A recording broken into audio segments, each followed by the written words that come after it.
imediatamente a seguir vem aqui para cima.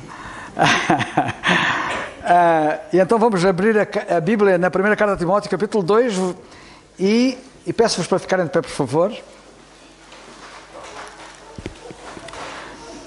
E a Bíblia diz assim, versículo 1: Admoesto-te, pois, antes de tudo, que se façam deprecações, orações e intercessões e ações de graças por todos os homens. Isto é, não sei se já repararam que isto é uma admoestação, hein?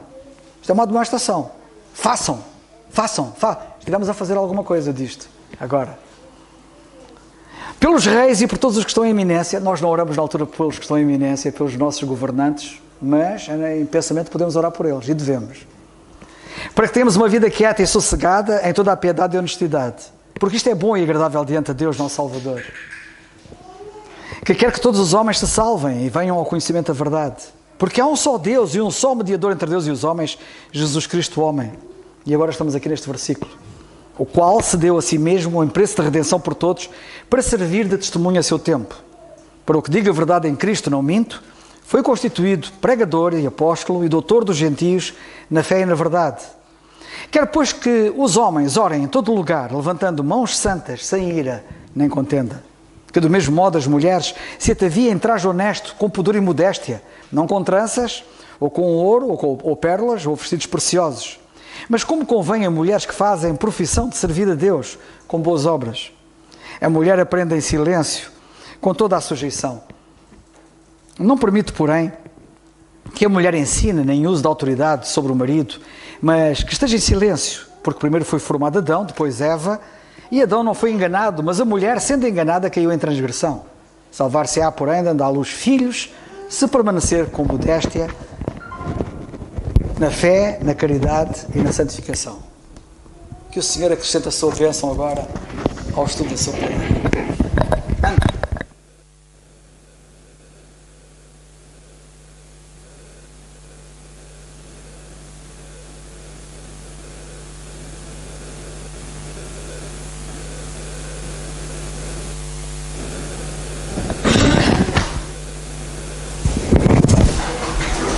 Uma boa noite a todos. Acho que o irmão Carlos ia bem lançado, era escusado eu vir cá para cima, mas é só para dizer que já lemos a passagem e nós temos o nosso irmão Alberto, dentro de pouco tempo estará aqui connosco também, fisicamente, tem ele estado connosco virtualmente todas as quartas-feiras, mas pela graça de Deus vamos continuar a orar por ele, pela família também, pela Naná, acho que os irmãos já devem ter orado por eles também. Mas agora vamos ouvi-lo, ele tem dado sempre a contribuição dele no estudo bíblico, tem sido uma mais-valia e tem sido uma bênção enorme. Vamos então ouvir o nosso irmão Alberto e depois qualquer irmão que tenha vontade de partilhar connosco um pensamento acerca da passagem que nós temos estado a estudar, da primeira carta a Timóteo, capítulo 2, esteja à vontade. Vamos então ouvir o nosso irmão Alberto e um abraço a todos aqueles que nos ouvem pela internet. Graças a Deus por sua palavra. Louvo ao Senhor por essa reunião de oração, comunhão, intercessão e principalmente estudo das Escrituras. Estamos na primeira epístola de Paulo a Timóteo, no capítulo 2, no verso 6, o qual se deu a si mesmo em preço de redenção por todos, para servir de testemunho a seu tempo. Você sabe a diferença entre reino dos céus, reino de Deus? Você consegue distinguir a época da lei, a época do reino de Deus, do evangelho do reino de Deus, o corpo de Cristo? Todos estes aspectos da revelação de Deus poderiam ser compreendidos, distinguidos e principalmente aplicados em nossas vidas se principalmente pudéssemos entender estas passagens. Muitas dúvidas bíblicas seriam resolvidas e as aparentes contradições explicadas se soubéssemos aquilo que o saudoso irmão Cornélio Stan costumava definir: o elemento tempo, tão importante na hermenêutica. A hermenêutica é a arte de interpretar as Escrituras. E para isso precisamos compreender que a revelação bíblica, ela é progressiva, ela é acumulativa, ela é seletiva e principalmente ela é limitada no tempo, especificamente determinada para um tempo, o tempo de Deus. Vejamos alguns aspectos desta revelação progressiva. No início da história, vamos ver que para o homem ser aceito diante de Deus, ele precisava apresentar sacrifícios. Gênesis, no capítulo 4, no verso 4, mostra esta verdade.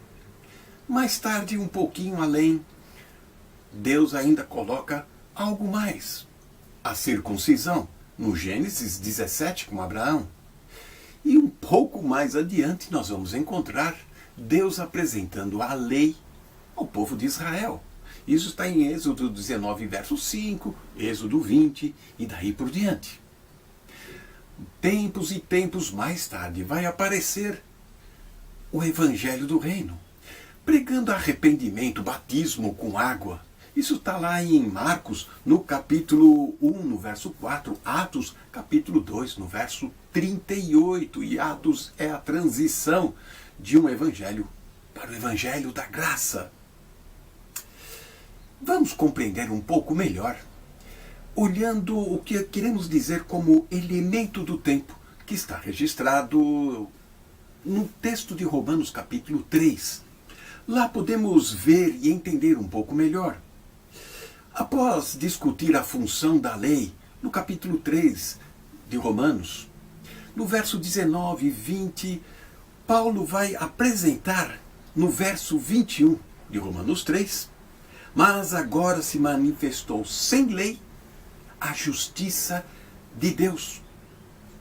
Percebe? Agora, o tempo, o elemento tempo. Depois, no verso 26 de Romanos 3, ele declara o propósito de Deus. O apóstolo então lhe diz assim: para demonstração da sua justiça, justiça de Cristo, neste tempo presente, para que ele, Deus, seja justo e justificador daquele que tem fé em Jesus. Percebeu no texto a palavra tempo? Veja a palavra agora. Isso determina a maneira como Deus muda o seu tratamento com o seu povo. O seu modo de se revelar. Mostrando amor, mostrando graça, principalmente trazendo a salvação para todos nós. Mais adiante o apóstolo Paulo, ele coloca em Gálatas capítulo 3, no verso 23, a fé que se havia de manifestar-se. A fé que posteriormente havia de manifestar. O que ele está dizendo aqui, o que podemos aprender? Veja aqui a questão de tempo. O tempo de Deus. João capítulo 1, no verso 29, nós conhecemos a brilhante passagem do profeta João, o batizador, conhecido como João Batista. E ele dizia: eis o Cordeiro de Deus, que tira o pecado do mundo. Ora, como profeta, e todos os profetas que trouxeram a mensagem de Deus, eles não conheciam a dimensão da sua mensagem. Eles tinham um vislumbre daquilo que iria acontecer. Eles queriam saber mais detalhes da época que Deus iria agir e trabalhar. E olhando para o texto de primeira carta de Pedro, capítulo 1, no verso 10, nós vamos entender o sentimento dos profetas, que não compreendiam a dimensão de sua mensagem, queriam e indagavam sobre a questão do tempo, do qual a salvação inquiriram e trataram diligentemente os profetas, que profetizaram da graça que foi dada, indagando que tempo, que ocasião de tempo o Espírito de Cristo que estava neles indicava anteriormente, testificando os sofrimentos de Cristo. E o texto segue mostrando como estes profetas indicavam, perguntavam, indagavam sobre a questão do tempo.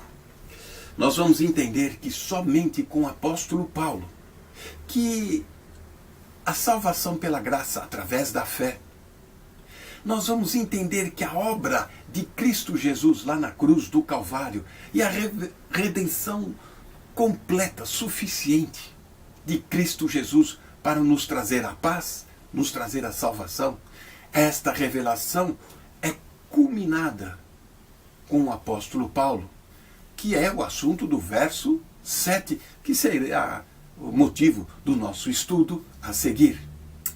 Que o Senhor Deus possa nos abençoar e abrir e abrilhantar os nossos olhos para esta revelação graciosa de Deus. O tempo de Deus. Como somos apressados, como queremos para ontem aquilo que Deus tem prometido e garantido para nós lá na frente. E criando uma ansiedade no nosso coração quando sabemos que Deus tem controle sobre todas as coisas. Isso é muito importante saber, que Deus tem programado, controlado todas as coisas. Nós precisamos apenas estar submissos, debaixo da sua vontade, e assim usufruir da paz, da graça, do amor e do carinho de Deus, que cuida e providencia todas as coisas para as nossas vidas. Que o Senhor nos abençoe. Amém. Aqui no versículo 6 do nosso capítulo 2 da primeira carta a Timóteo, que vamos ler mais uma vez e que lemos, o qual o Senhor Jesus Cristo, entenda-se, se deu a si mesmo em preço de redenção por todos, e agora notem, para servir de testemunho a seu tempo.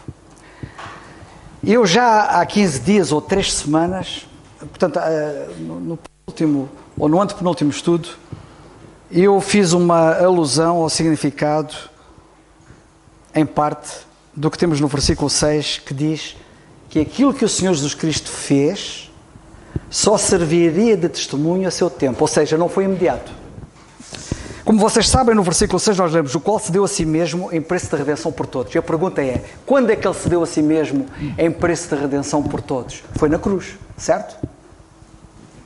Mas não foi na cruz que os homens ficaram a saber isso. Que ele se deu em preço de redenção por todos. Não foi na cruz.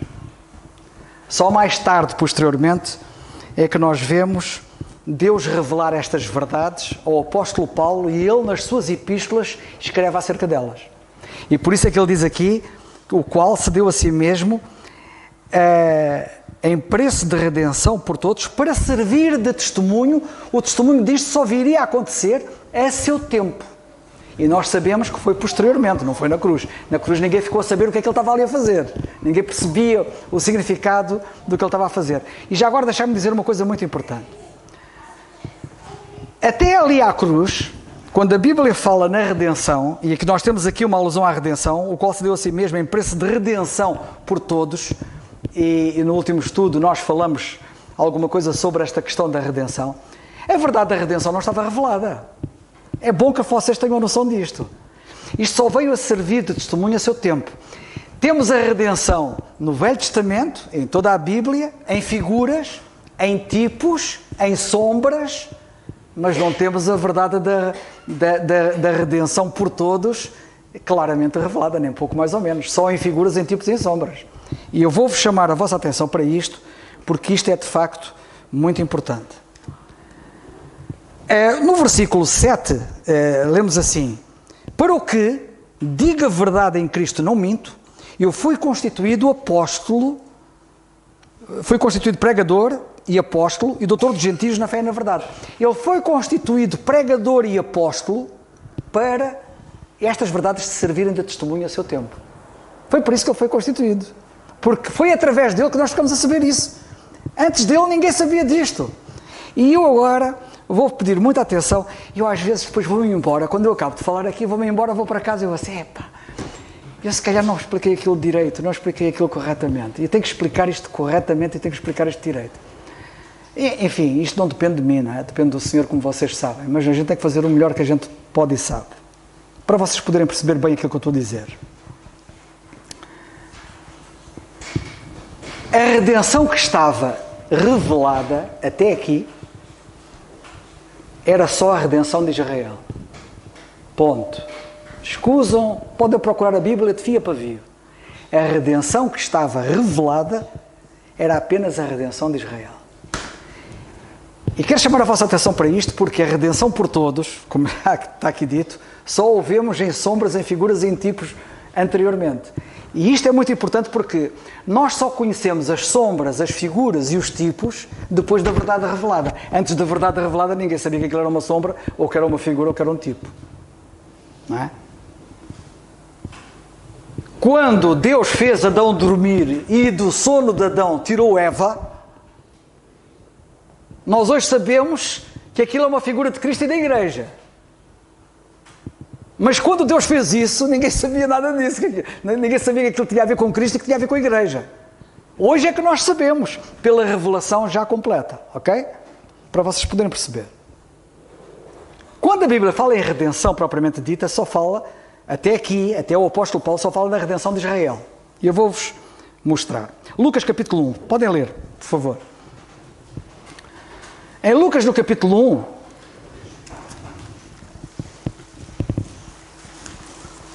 nós temos que manejar bem a Bíblia, porque quem não maneja a Bíblia depois mete-se em problemas. Em Lucas no capítulo 1, e só assim é que ela se entende. O que é isto?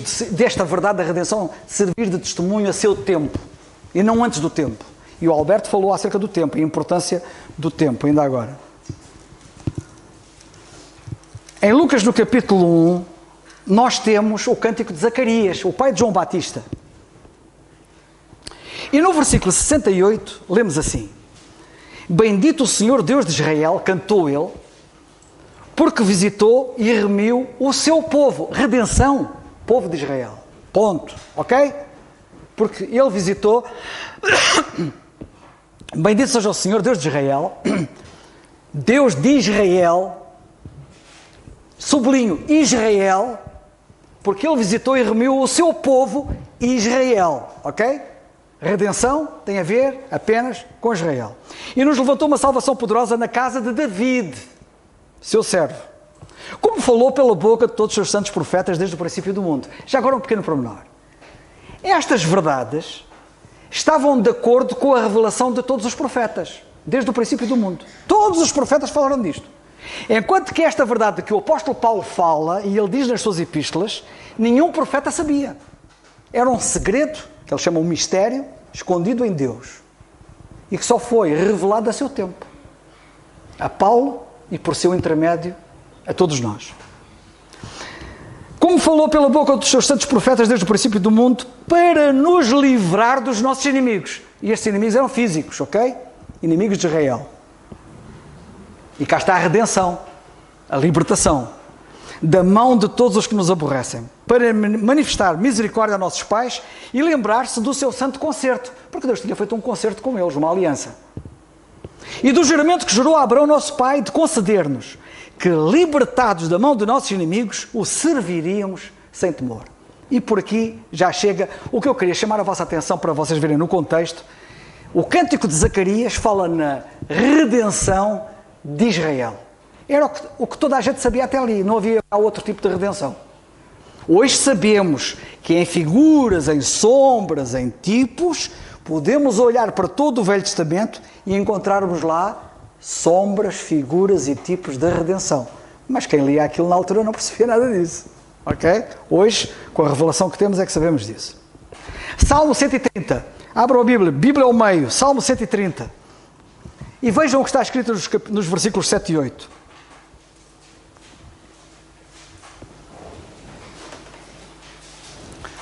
No Salmo 130, nos versículos 7 e 8, nós lemos assim: Espera Israel no Senhor, porque no Senhor há misericórdia e nele, no Senhor, há abundante redenção. Mas é Israel. Ok? E ele remirá Israel de todas as suas iniquidades. Pronto. Redenção de Israel. Remirá Israel de todas as suas iniquidades. Esta era a revelação. Não, vocês podem procurar, não encontram outra revelação. Nós, portanto, lemos o Cântico de Zacarias, em Lucas 1. Lemos nos Salmos, o Salmo 130, o que lemos já acerca do assunto. Temos mais passagens, mas eu tenho que remir o tempo, que eu não posso fazer agora aqui um voo na Bíblia supersónico sobre esta matéria. Mas eu quero chamar a vossa atenção para Lucas 24. Chegamos a Lucas 24. E em Lucas, no capítulo 24, vocês sabem que nós temos ali a narração da ressurreição do Senhor Jesus Cristo e das coisas que se seguiram à sua ressurreição. E no capítulo 24, vocês sabem que havia 2 discípulos, que são conhecidos como os 2 discípulos a caminho de Emaús, que vinham de Jerusalém muito tristes, muito desanimados, e naquele percurso de Jerusalém para Emaús, e era a descer, porque Emaús estava num plano inferior, eles iam a fazer aquela descida, muito desanimados. Aparece um transeunte que se juntou a eles. Estavam eles longe de imaginar que esse transeunte tinha um T grande, que era o Senhor Jesus Cristo. E o Senhor Jesus Cristo começa a falar com eles sem eles saberem que era o Senhor Jesus Cristo. Isso até ajuda a compreendermos as coisas. Estão a ver? Como é que não estava revelado que era o Senhor Jesus Cristo para eles. Estava a falar para eles sem saber que era Ele. Até que Ele se revela. Só depois da revelação estar feita é que a gente fica a saber. Eles ficaram a saber que era Ele depois dele se revelar. E assim estas verdades da redenção só são reveladas na sua plenitude pelo apóstolo Paulo depois de serem reveladas a Ele. E através dele a nós. E eles então estavam a falar com o Senhor Jesus Cristo sem saber que era Ele. E eles muito tristes. Porquê é que vocês estavam tristes? Perguntou o Senhor, pensando eles que era um estranho qualquer que estava a se juntar a eles. Então tu não sabes o que é que aconteceu? Eles a pensar que estava a dar uma novidade ao Senhor. Não sabe o que aconteceu? Então todo mundo sabe o que é que aconteceu. Que Jesus Cristo... E começa a falar de Jesus Cristo, que era dele próprio. E no versículo 21, lemos assim, e eles dizerem isto. E nós esperávamos que fosse Ele que remisse Israel. Estamos desiludidos. Remisse quem? Israel. Quando a Bíblia fala em redenção, até o apóstolo Paulo, é redenção de Israel. Ponto.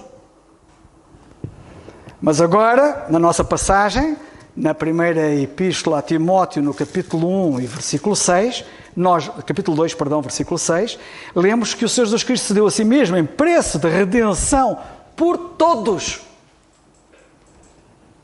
Isto é que não estava revelado.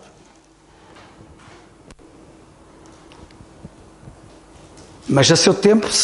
e depois, por exemplo, no capítulo... Já agora, falando de tempo, e ligando ao que o irmão Alberto falou sobre o tempo, no capítulo 1 e versículo 3 da Epístola de Tito, nós lemos assim, que é logo a seguir. Temos a segunda a Timóteo e depois temos Tito e Filémon. Tito 1:3. Mas a seu tempo, e cá está outra vez a seu tempo,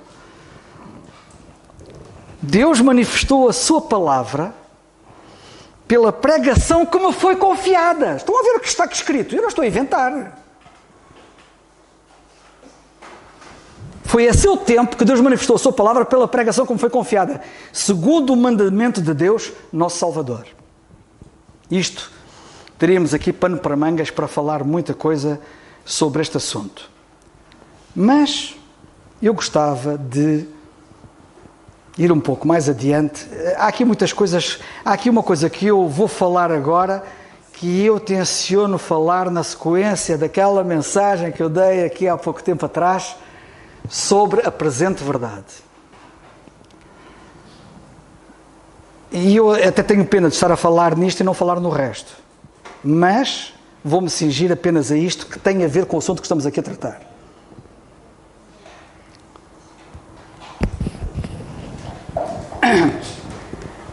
Vou ver se consigo ser claro para vocês poderem perceber. As verdades que o Senhor Jesus Cristo conquistou para nosso benefício na cruz do Calvário não se tornaram evidentes logo. Não foi na cruz que as pessoas ficaram a saber. Nem mesmo depois da cruz. Em Pentecostes não sabiam. Nem depois de Pentecostes. Só depois de Paulo se converter é que o Senhor da Glória lhe deu revelações em que ele lhe fala todas estas coisas e ele escreve nas suas epístolas. Ok? Há muitas pessoas que pensam, e eu tenho que falar nisto muito claramente, e quero ver se sou claro para vocês perceberem, que pensam que quando a Bíblia fala em Evangelho, é só um evangelho e pronto. A Bíblia só fala do evangelho. Evangelho é evangelho, evangelho é evangelho, não há... Não é. Isso era a mesma coisa que eu dizer assim, a Bíblia fala em fé. E fé é só fé, e fé é só fé, mas... E eu pergunto assim, mas é o quê? O que é fé? É que a Bíblia fala em fé, confiança em Deus. A Bíblia fala em fé, corpo de doutrina. E a Bíblia fala em fé, fidelidade. Sinónimo de fidelidade. Quando o apóstolo Paulo, por exemplo, diz aos Tessalonicenses, a fé não é de todos. Ou seja, nem todos são dignos de confiança. Fidelidade, dignidade, confiança.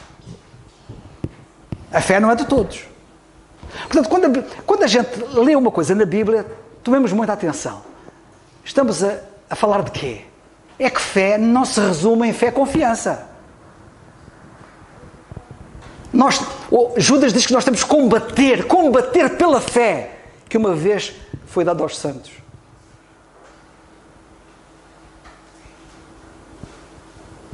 Combater pela fé é pelo corpo de doutrina. Quando a Bíblia fala em evangelho, há vários evangelhos na Bíblia. Atenção. Alguns podem dizer assim, estás a dizer uma heresia? Não, não é heresia nenhuma. A Bíblia não diz que Deus pregou o evangelho a Abraão. Em Gálatas nós lemos que Deus pregou o evangelho a Abraão. E eu faço-vos uma pergunta. Ele ouviu a mesma coisa que eu ouvi quando ouvi o evangelho? Abraão ouviu a mesma coisa que vocês ouviram quando vocês ouviram o evangelho? Claro que não! O que é que Deus disse a Abraão? É curioso. Vamos lá ver. Está em Gálatas. Talvez alguém me possa ajudar onde é que está a passagem, que eu não sei de cor. Mas está em Gálatas, não sei se é no capítulo 2, se é no capítulo 3, que Deus pregou o evangelho a Abraão.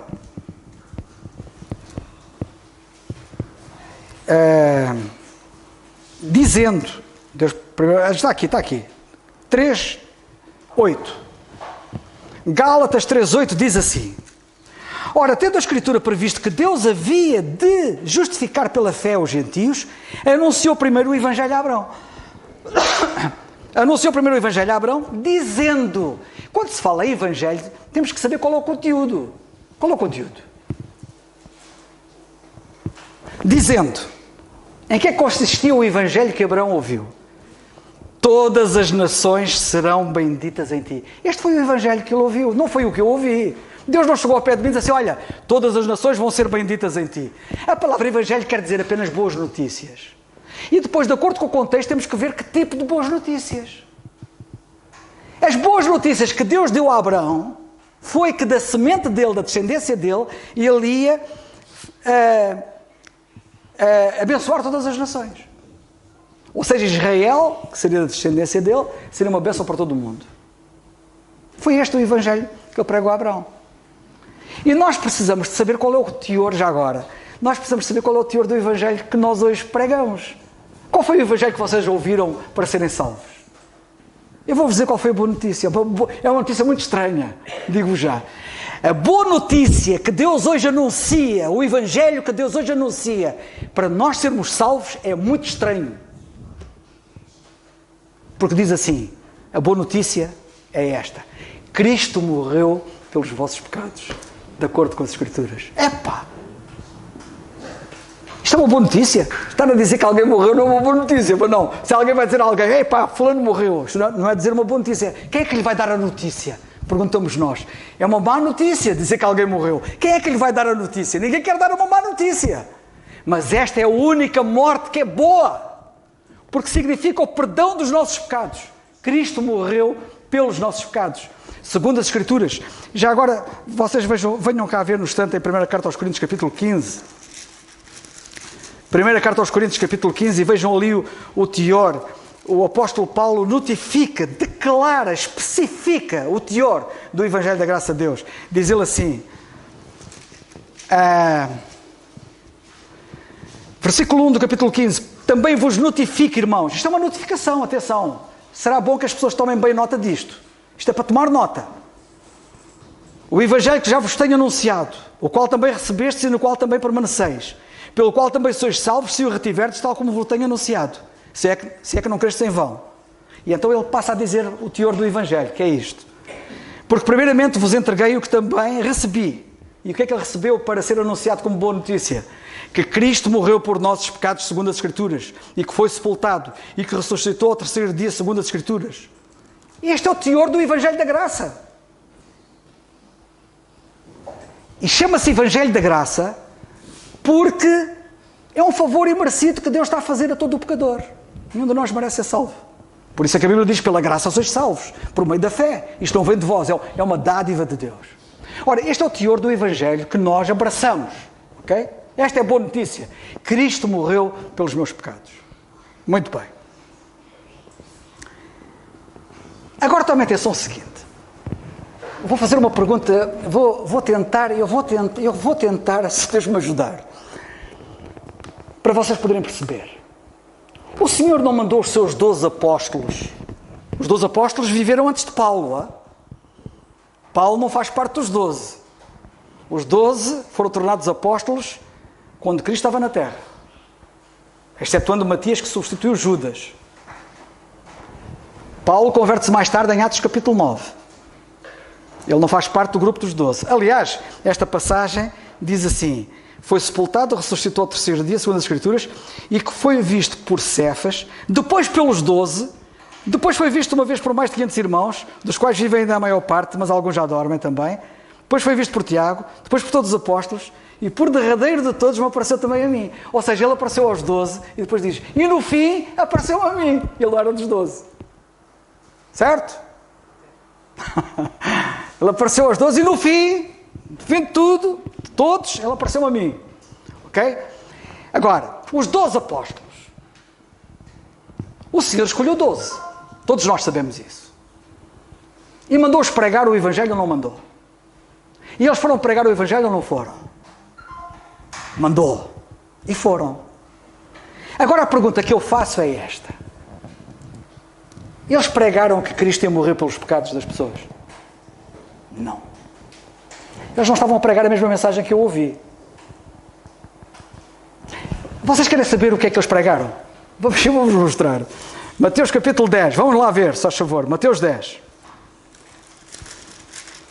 Lemos assim.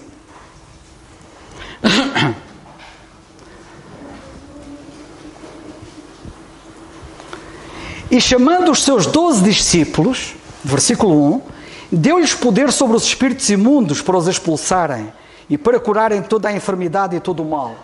Versículo 2. Ora, os nomes dos 12 apóstolos são estes.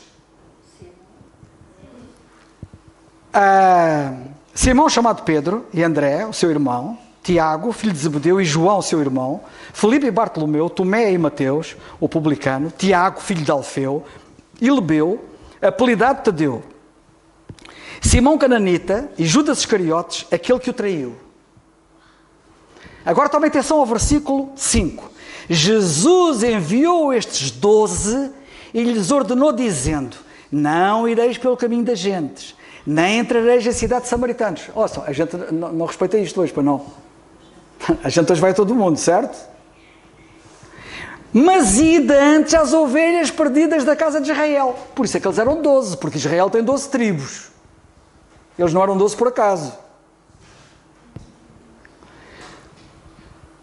Agora também tem só o versículo 7. E indo, pregai. E o que é que eles iam dizer na pregação? Sabem que o Senhor não deixou? Tomem bem atenção. Olhem para mim, para vocês, como dizem os americanos, read my lips. Lê dos meus lábios. Vê do que eu vou dizer agora. O Senhor não deixou a pregação, a sua pregação, em qualquer tempo, ao critério de cada um. E tal, o Senhor vai mandar pregar. Então eu chego lá e vou dizer o quê? O que é que eu vou dizer? Ele disse claramente o que é que eles tinham que dizer.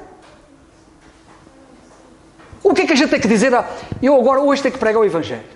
E eu, para pregar o Evangelho hoje, o que é que eu tenho que dizer a um pecador que me ouça hoje? Cristo morreu pelos teus pecados. Crê nele como teu Salvador. Ponto. Ponto final. Aqui, o Senhor disse-lhes o que é que eles deviam pregar. E não tem nada a ver com aquilo que eu prego hoje. E que me é dito para eu pregar hoje. Diz assim, indo pregar e dizendo, é chegado o reino dos céus. Isto era uma boa notícia para as pessoas em Israel naquele tempo? Era. Deus não tinha prometido pelos profetas há muito tempo um reino fabuloso em que os leões vão pastar com as ovelhas, os enfermos vão ser todos curados, os desertos vão florir, o mar morto vai ter vida. Ele não prometeu isso. Eles não conheciam isso que os profetas disseram. Todos os profetas desde o princípio anunciaram esses dias. Finalmente aparece alguém que diz: o reino é chegado. Que boa notícia para todos eles. É por isso que é na Bíblia chamado o Evangelho do Reino. É a boa notícia do reino. Enquanto que a boa notícia que nós estamos hoje a anunciar é a boa notícia da graça, é o Evangelho da graça. É um favor imerecido que Deus está a fazer a todos, incluindo judeus e gentios, de que se crerem em Cristo são salvos. À minha porta lá em casa, ocasionalmente, e se calhar também à vossa porta lá em casa, à vossa casa, alguém bate à porta, ou toca a campainha, e vocês abrem a porta, ou olham pelo óculo e veem, e abrem a porta. E estão do outro lado duas senhoras, ou dois sujeitos, ou um sujeito e uma senhora, o que for, geralmente andam aos pares. E nós abrimos a porta, cumprimentamos, bom dia, então o que é que desejam? Estamos aqui para lhe anunciar o reino. E tem salões que se chamam salões do reino. E eu gosto de falar com eles. Desculpe lá, está-me a anunciar o reino? Explique-me lá isso em detalhes. Andam a pregar a mensagem errada. São os testemunhas de Jeová. Andam a pregar a mensagem errada. Deus hoje não está a anunciar o reino. Está a anunciar a graça de Deus. Agora, tome atenção. Os 12 apóstolos andaram sempre a pregar. O Senhor mandou e eles foram. Tomem agora atenção.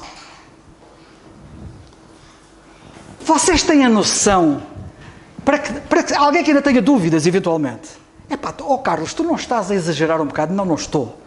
Eu se calhar estou a pecar por defeito, não por excesso. Eu ouvi dizer mais do que aquilo que eu estou a dizer, e não menos. E vou-vos explicar porquê. Porque alguns de vocês podem pensar assim: não estás a exagerar? Olha lá, mas eles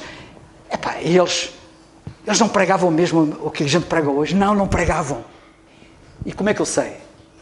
Porque eles nem sabiam que Cristo ia morrer. Então que mensagem andavam eles a pregar? Andavam a pregar por todo o lado e nem sabiam que Cristo ia morrer. Aliás, não sabiam e mais, não queriam que ele morresse. Então o Evangelho da Graça não pregavam de certeza, porque o Evangelho da Graça fala da morte de Cristo. Para pregar o reino, é chegado o reino dos céus, não tem nada a ver com a morte de Cristo. É uma boa notícia. Só dizer, olha, o reino que os profetas profetizaram chegou. Que grande notícia. Era isso que eles faziam. Porque eles da morte de Cristo não sabiam nada. Vou-vos mostrar. Lucas 9, 44, 45, rapidamente, porque tenho que terminar. Lucas 9, 44, 45. Lemos assim: fixai nos vossos ouvidos estas palavras. O Filho do Homem, isto são palavras do Senhor Jesus Cristo, hein? O Filho do Homem será entregue nas mãos dos homens. Olha, e agora, mais abaixo, vocês percebem o que é que quer dizer ser entregue, era ser morto. E nós sabemos que ao ser entregue nas mãos dos homens, eles iam matá-lo, não é? Mas eles não entendiam esta palavra. Eles não entendiam. E foi-lhes encoberta para que não a compreendessem e temiam interrogá-lo acerca deste assunto. E até nem lhe perguntavam nada. Isto é estranho o que ele está aqui a dizer. E andavam a pregar o Evangelho. Não pregavam o mesmo Evangelho que eu prego, de certeza. Certo? O versículo 22 diz assim: mostra que o ser entregue era ser morto. É necessário que o Filho do Homem padeça muitas coisas e seja rejeitado dos anciãos e dos escribas e seja morto e ressuscite ao terceiro dia. Comentário a isto que acabamos de ler. Os discípulos não compreendiam que o Senhor Jesus Cristo tinha que morrer e mais, tinham medo de lhe perguntar alguma coisa sobre o assunto. Note-se que eles já tinham sido enviados a pregar e tinham já dado a pregar.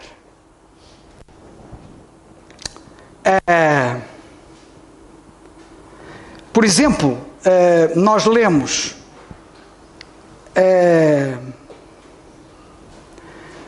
eu não apontei aqui a passagem, não sei porquê. Não, é a mesma passagem. Eu penso que é em Lucas, no capítulo 9, provavelmente a partir do versículo 1, que lemos assim: convocando os seus 12 discípulos, portanto logo no versículo 1 ele começa a dizer isto: convocando os seus 12 discípulos, deu-lhes virtude e poder sobre todos os demónios e para curar as enfermidades, e enviou-os a pregar o reino de Deus e a curar os enfermos. Já agora só um pequeno pormenor para quem não estuda isto a sério.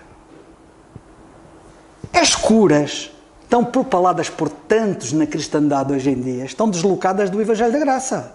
Porque as curas estão associadas ao Evangelho do Reino. E faz sentido, porque no Reino não vai haver enfermos. E por isso eles iam pregar o Evangelho do Reino curando. Ok? Não é como alguns que estão em campanhas aí para curas e depois não conseguem curar. E depois fazem uma coisa péssima, sabem qual é? A pessoa não tem fé. Não tem fé? Eu pergunto, qual era a fé do coxo que estava à entrada do templo? Estava a pedir dinheiro, uma esmola. Pedro e João iam entrar. Olha, não temos prata nem ouro, mas o que temos damos-te. Em nome de Jesus Cristo, levanta-te e anda. Ele nem pediu para ser curado. E estão a falar em fé? Que fé teve o homem? Zero. E isso impediu de ser curado. Pois foi curado porquê? Porque eles tinham a missão e o dom para o fazer. Coisa que hoje não têm, ok? Mas adiante. E enviou-os a pregar o reino de Deus, versículo 2, e a curar os enfermos. E saindo eles, percorreram todas as aldeias, anunciando o Evangelho e fazendo curas por toda a parte.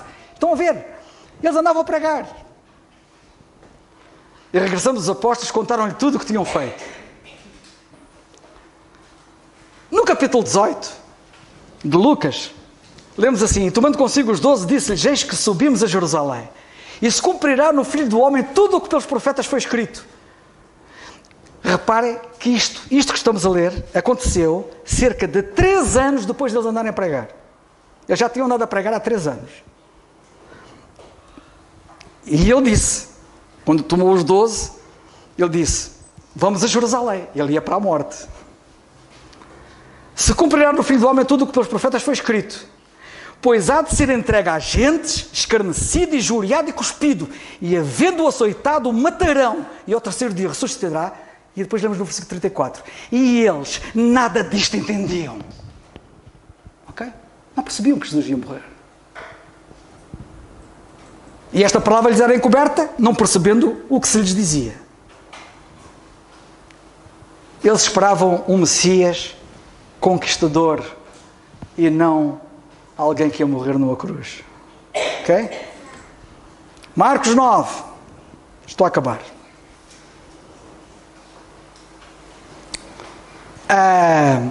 Em Marcos 9, versículos 31 e 32, nós vemos assim: ensinava aos seus discípulos e lhes dizia: o Filho do Homem será entregue nas mãos dos homens, matá-lo-ão, e morto ele ao terceiro dia ressuscitará.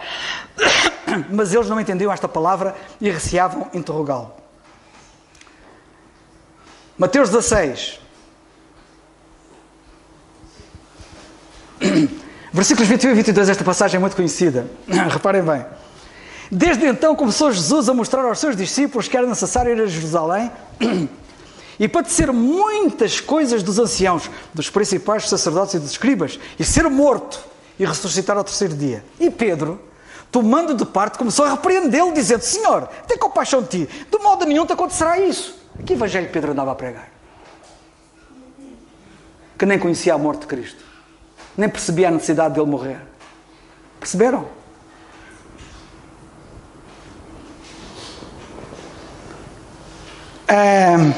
Cheguei ao fim daquilo que eu queria dizer. Na nossa passagem, na primeira carta a Timóteo 2,6, perdão, estou eu com 2,6, para mim ainda estou no capítulo 1. Lemos assim: Jesus Cristo, o qual se deu a si mesmo em preço de redenção por todos. Isto aconteceu na cruz. Para servir de testemunho a seu tempo. Como, quando, para o que diga a verdade em Cristo no momento, fui constituído pregador e apóstolo. Foi para isto que Paulo foi constituído pregador e apóstolo, anunciar esta verdade.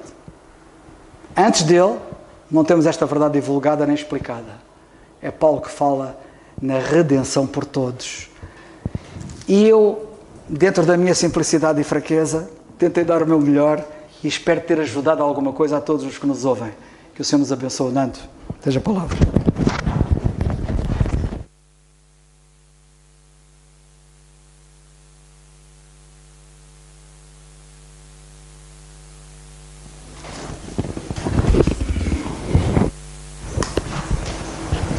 É motivo mesmo para darmos graças ao nosso Deus. O estudo da palavra de Deus é isto. É nós conseguirmos ao pormenor e com exatidão e clareza acima de tudo. E a palavra de Deus não traz confusão, não traz dúvida. E quando nós manejamos bem a palavra de Deus é isto que acontece. A própria Escritura, ela explica-se por ela própria. E que assim o Senhor nos ajude a podermos estudar, fazer a nossa parte em casa, todos os dias. É a responsabilidade nossa, de facto, de percebermos qual é o Evangelho da Graça. O que é que o Senhor tem estabelecido para a sua Igreja, Corpo de Cristo. Que o Senhor assim nos ajude a estudá-la e a quarta-feira o propósito é esse, é nós ouvirmos a palavra e estudarmos, e isso deve nos impelir nos nossos lares a cada momento poder fazê-lo também. E vamos ficar de pé, irmãos, e terminar com a oração.